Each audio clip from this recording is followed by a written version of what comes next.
Hello everyone, I am Sneha Mashetty and welcome to my channel, The Girl with an Opinion. In this space, I talk about a bunch of things like books, movies, travel, personal development, productivity tips, finance tips, and a lot more. So if any of these interest you, please do consider subscribing to my channel and don't forget to hit the bell icon. I honestly believe that each of us has a story to tell. And today, to tell her story, we have with us my good friend Vidya. So let's welcome her to the channel. Welcome, Vidya. Thank you so much, Sneha. It's been an absolute pleasure and I'm honored to be here. Thank you so much for inviting me on your channel to tell you my story. And yes, really flattered. No, thank you. Thank you for taking the time to join us today. Vidya, I've known you for a couple of years now and I've seen you go through a lot in life.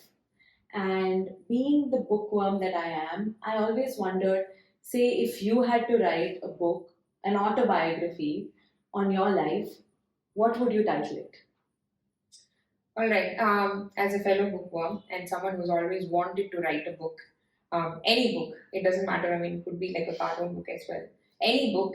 I think right now I'm at a position where I can say the autobiography would be named Woman Abused, Woman Freed. And of course, through the questions, or rather in the conversation that we're going to have, the reason will come up. So I'm going to leave that at a hook, but maybe Woman Abused, Woman Freed. No, I mean, I think it's really powerful. And like you said, we understand why you said that moving forward. But yeah, I mean, my second question to follow up would be, I've seen you, and then I know that your path has not been a very conventional one. A lot of choices you made led to a few life events, and you had many battles to fight too. So, can you talk a little more about all of that, Vidya? Sure. So up until the age of 25, I was a very pampered child. So up until the age of 25, I didn't really know grief, right? Grief in the sense of like a major trauma or like a big problem. Probably the only thing that I was worrying about until then was, how do I pay my rent? How do I upskill in my job? What do I eat the next day? Those kind of questions. But then at the age of 25, I got married and actually got introduced to this concept of domestic abuse, something that I had only seen in movies and read about in books, or let's say witnessed on the roads witnessed on the roads or seen my neighbors do. I experienced that as a victim. And it wasn't easy. It was 3 years of, just taking it on, being afraid of telling it to my parents because they would immediately blame me for it. And that would probably, I don't know, push me into depression maybe. So I didn't really speak about it. And it took me ending up in the hospital with losing my vision almost to open up to my parents and talk to them about it and then finally stand up for myself no matter what happened, no matter what the society says, stand up for myself and say, I'm working out of this one.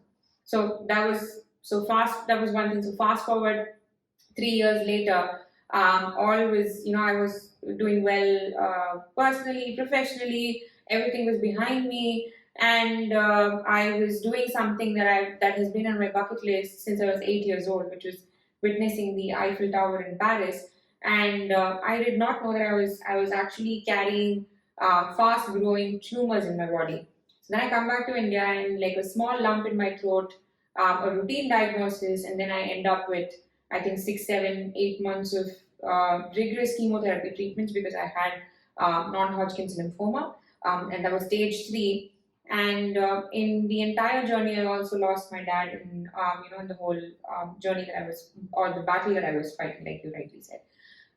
So, and that was very traumatic for me. So I was like, I don't know, I think that's the maximum trauma that I faced in my life, because I was very close to my dad and we were more like buddies than, let's say, we had a buddy relationship and a father-daughter relationship. That really shook me. So these happened over the last 7 years, but right now I'm at a space where I'm happy with myself, I'm content with myself, I'm just basically chilling in life.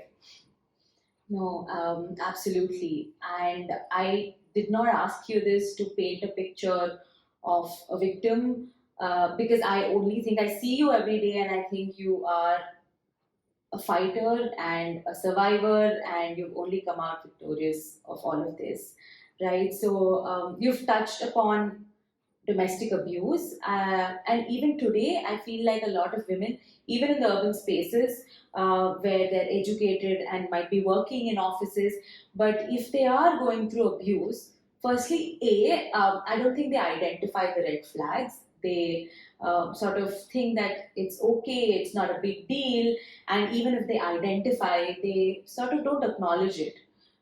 What would your thoughts on this be? No, you're absolutely right there. Even for me, I didn't recognize the red flags at first because we tend to think of these things as very normal, very common. But then at the end of the day, even if it doesn't really have a direct effect on you, they do have an indirect effect. It's trauma that you're facing.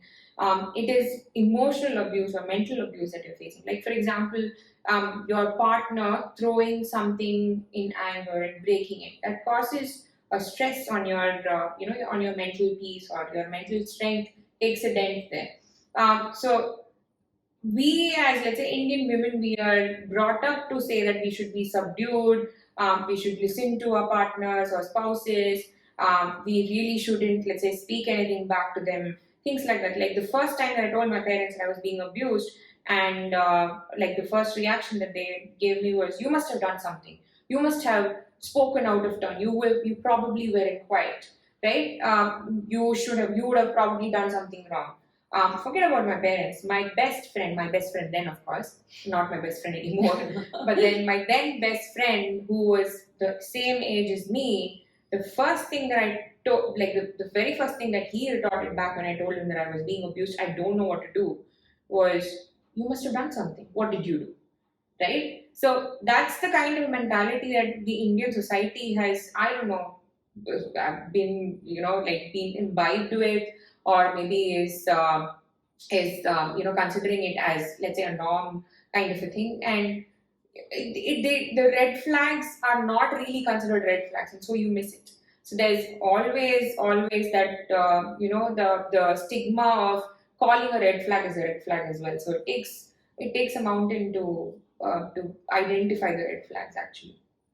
No, I agree with you. And obviously, you've spoken about how when you landed up in the hospital, you finally mustered the courage to call it quits, and you went in for a divorce.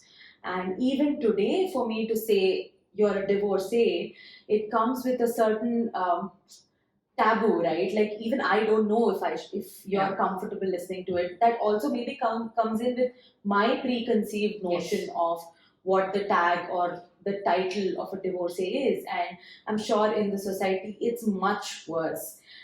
So for people who have somebody who's going through this battle, how can they be better supporters, better family members, better friends, and sort of help them or support them through this journey? What would I don't know if advice is the right word, but what would your advice for those people around be? Or even say, please don't do this to, somebody who's going through a divorce. No, that's my answer. Just please don't stay in an unhappy marriage. It's no reason.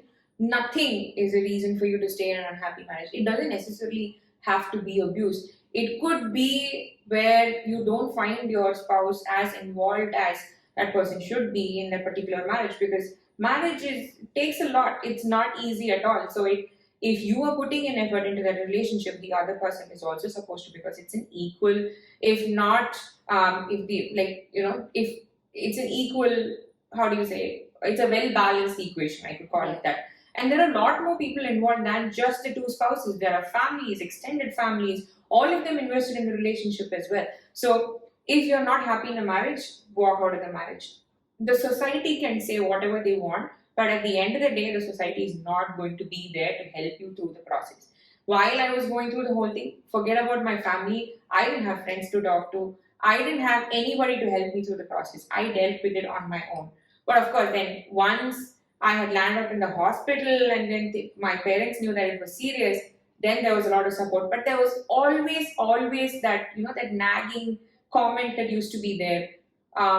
If you could have adjusted, if you could have probably not spoken up when when an abuse was being hurled at you, or let's say when something wrong was being said to you, maybe this wouldn't have happened. Maybe you should have adjusted. Maybe you should have done something better or done something differently. So for someone who to be a good friend or a brother or a sister to someone who's going through it, I think just be there. Just be non-judgmental. Just listen to that person and help them with whatever they want to be helped with. There are absolutely no preconceived notions when it comes to divorce.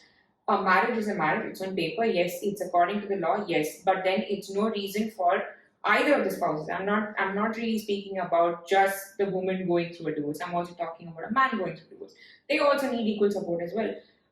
So it's support, non-judgmental, let's say listening time, patience, any help that they need, all of these things as well. It could be even looking up divorce lawyers to help them through the process. So all of these are things that anybody can do to help themselves, help friends become better. No, that answers a lot of what I asked, Vidya. And I think the takeaway would be like, especially if you're a woman who's having to face this, the first emotion or first reaction should not be that of doubt, really, right? Like, you have to sort of listen to what the person has to say. Yeah. And you've spoken also briefly about your you having to fight the battle of cancer and how the diagnosis happened. And can you talk, like, I'm sure we have people listening in, and if what would your learning from that be, if you, because the diagnosis early on sort of helped you, and I'm glad that you're hale and healthy and okay right now. So if you were to sort of suggest a few things about regular health checkups or anything of that sort, can you talk a little bit about that, please? Sure. So I have been talking a lot on my social media about my cancer diagnosis and how it started, how it ended, what was going through, the whole process and everything, because I wanted to help people, one, get over the stigma of just talking about cancer. It's not like it's an infectious disease or a contagious disease. You won't believe, my mom hasn't really told a lot of my relatives that I had cancer, that I have fought through cancer. So the reason why, so when people ask why I didn't have any hair, of course my hair is growing back now, but then at one point I didn't have any hair. My mom's answer was that I shaved my head because I was paying respect to my dad after he passed away. So the reason why I spoke about it was, of course, go over the stigma. The second was to bring awareness about my cancer. There is a lot of awareness about breast cancer today in India, but there are other forms of cancer as well that are prevalent in India and otherwise. But I didn't get any support from, let's say, like, there was no lymphoma support group. So I turned to Reddit for like one really dark night where I really couldn't talk to anyone. I turned to Reddit and I started talking about it. And people from all parts of the world, like, not, I don't think any of them were from India, but all parts of the world poured in their support, encouragement, and tips and all of that to help me fight my battle. So one thing is, of course, regular checkups that I would definitely suggest. The second thing would be an early diagnosis. When it comes to cancer, the earlier the better, because that kind of helps you get through the or start the process early, and your healing period also becomes that much more faster. So, and with the kind of disease that cancer is, the later you get it, then the doctors also cannot do anything about it now. So the earlier, the better. So regular health checkups. And something that we are always scared about is, oh, what if it becomes something big? Like, it might be a small symptom, but what if it becomes something big? And they're always worried about going to the doctor and getting it checked out. But then one learning that I've had is, although my entire journey, the diagnosis and the treatment journey was very difficult, my learning has been is diagnosis and treatment is the first step to recovery. It's the first step to getting better. So why should I be scared of it? I should actually embrace it. So that's one thing that that I want to tell others as well. So these are the two things in terms of the fighting for cancer. And the other thing is being resilient, being strong, and taking it head on. Because at the end of the day, you don't want to give up because you've lived so much and you've seen so much in life. There's so much more to see in life as well. Why would you want to give it up when there's cure, when there's a lot of other things that you can do to help yourself out of the situation as well? It's maybe 4 or 5, chemotherapy sessions, a few months, or let's say a couple of years of treatment. But then imagine about the other so many months and so many years of you going around, traveling, doing things that you love, meeting people that you love in store for you. So there's no reason to give up at all. So that's another learning that I've had. I know that you've been one of the firsts in your career journey so far, like in many things, in many aspects, like whether it is the industry that you worked in or the setup that you worked in, and a lot more, right? So, can you talk about that journey also a little bit of? I know it might sound a little biased, but I would say that you've broken uh, a lot of glass ceilings. So, so can you talk a little more about that? Sure. So I don't think I've broken a lot of glass ceilings, but maybe I've made a dent or a crack or a few cracks in some of the A lot of glass ceilings. But so when I started out my career, it was the time where I think half of half of, I wouldn't say half, most of my colleagues were getting into IT, right? IT was like the famed industry, or like the favorite industry to get into, and everyone wanted to do engineering, get into IT. So I was rebellious in the sense that I'm a chemical engineering graduate or a polymer engineering undergraduate. So I was very sure that I didn't want to get into IT. I wanted to get into a core company. So when I got into a core company and I was a techno commercial manager, I had to make my way into a male dominated, let's say, career, and be one of the first women to be in that in that space.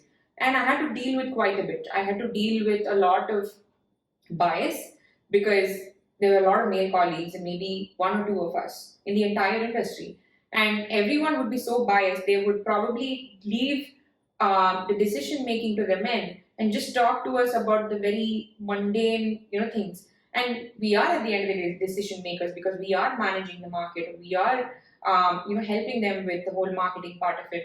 So that was something to, so I had to make my mark there. I have had clients ask for sexual favors in return for, let's say, a sale, right? So things like that I've had to stand up for, fight for it. And then let's say that was my first job. So then when I moved roles, I've been in organizations where I've seen that if I am a little assertive and ask for something, or let's say ask someone to do something, it's considered aggressive. And I've had performance reviews where the only feedback or the negative feedback has been, can you please maybe add smileys to your emails, because your voice is your voice on emails is sounding very blunt and sounding very offensive, so people are not able to handle it. And I know that some of my male colleagues have used slur words in the office, and probably had made sexist jokes, and there wasn't one complaint against him, no feedback or anything. But then when a woman is assertive, again, one of the very few how do you say, in the industry, in that space, when the woman is assertive, you're asked to add smileys to the to emails and whatnot. And to be told that as a woman you need to be a little you need to take a little bit of a backstage because you're not really making a point there. Those kind of comments that you get, it's Too really much. not exactly. So it's really not something that you want to hear when you're trying to build your career. And the sad part is you stand up for it and you are labeled as aggressive, or you're labeled as a pushback. But then I have always stood true to my values, and I've always made sure that I speak up my mind and I stand up for what I feel is right. And a funny thing is, one of my workplaces, this is something that I have to quote, one of my workplaces, my colleague was pregnant, and she couldn't travel, she was in sales, so she couldn't travel anymore. So her immediate manager asked her to quit because they said you're not doing great in your performance, and you're going to give, you're going to deliver soon. So I don't think we see you as a great fit here. And a lot of other things that was being so that was being told I wasn't privy to. But then at the end of the day, forced her to quit, so she quit.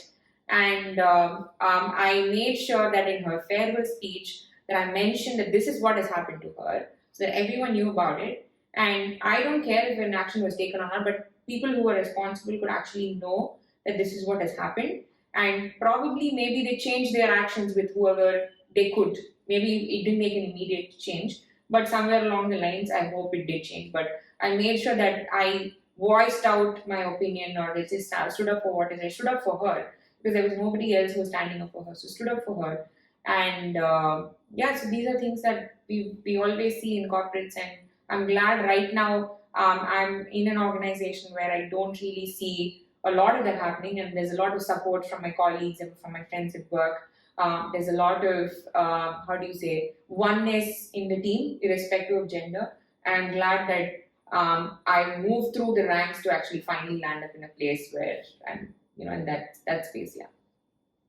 No, thank you. I've seen you being vocal about a lot of things, and I really appreciate that. And I personally feel like if women don't stand up for other women, then who will? So if you get a chair at the table, I think you should take another chair along with you and put another woman on it. So Absolutely, yeah. yeah, and yeah, I think we are in a good space, but there's a lot more that can happen, Sure. right? Yes.